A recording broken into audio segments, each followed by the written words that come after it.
Joining us to discuss, spokeswoman to Benjamin Netanyahu, Tal Heinrich, plus the editor-in-chief of the Jewish News Syndicate and the host of Top Story with Jonathan Tobin on JNS, Jonathan Tobin. Welcome to both of you here. Jonathan, I want to start with this, specifically regarding one of your articles. Historically, there has been a sense of unity. Actually, you know what? I want to jump ahead right here.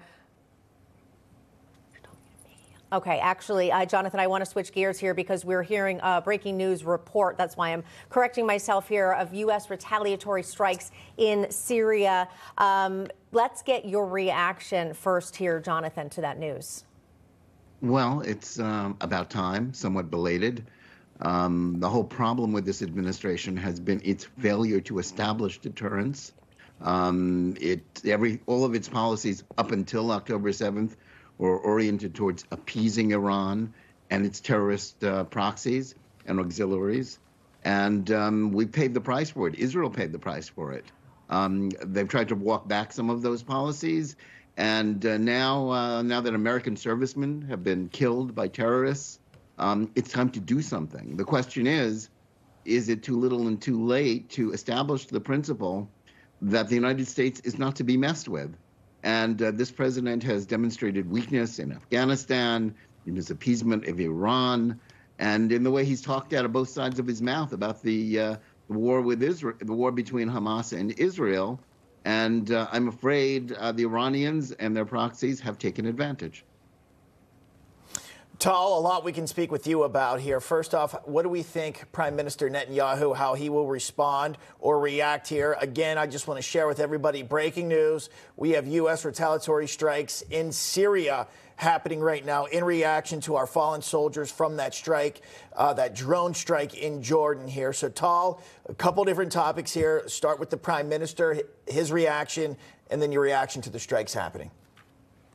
Well, this is, of course, breaking news, but I'll tell you that we're all fighting the same enemy one way or another. Israel is fighting Hamas, which 93% of its budget comes from Iran. The Palestinian Islamic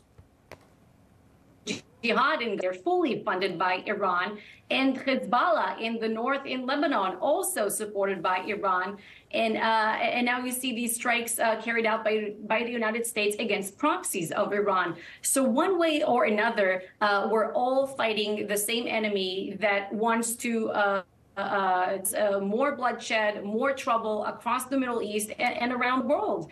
And if somebody wants to avoid a large-scale conflict, this is exactly the message that should be sent out. That terrorism in the year 2024 is simply a dead end, and it doesn't matter where it takes place. This is, and we say it all the time since October 7th, that we are not just fighting against Hamas. This is the war of the civilized world against barbarism. It's playing out on all different fronts. Now, think about this. Has been able to do around the region so much chaos, even without having nuclear weapons. Iran will become much more dangerous if it ever gets to acquire nuclear weapons, which Israel will never allow that to happen. Yes, and I also want to just update anyone who's joining us now. We do have breaking news that there are U.S. retaliatory strikes in Syria. They have begun. Also, the U.S. officials have confirmed that these retaliatory airstrikes are underway. It's called a targeted campaign. Around a dozen targets have been exposed.